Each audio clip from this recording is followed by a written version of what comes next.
A ballot box was allegedly exchanged at Wika service station in Windhoek on Saturday without any police presence. Sanamira mashoko abuda riri drama zvaro.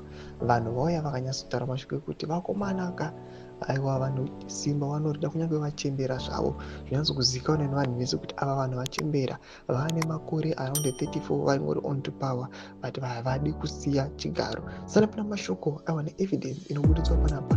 Don't subscribe or like or turn the bell icon. Zero nas kuna this shocking picture aiwa ramuri kuona read this Toyota Hilux yamuri kuona ine ballot box iro ramuri kuona rekuexchangewa. Vanouya vachinyora vachiti ballots exchanged. Eyewitness told the Windhoek Observer that the box was dropped off by an individual in one vehicle and collected by someone else in a different vehicle. Opposition parties have on numerous occasions alleged election rigging, but the ECN has denied these claims, urging citizens to provide evidence. Ndo mashoko anobuda tichiona ECN ichiramba ichitsika pasi ichitsika madziro ichiti hakuna zvakadaro, isusu hatina kumboriga, isusu maelections edu takanoita zviri free and fair.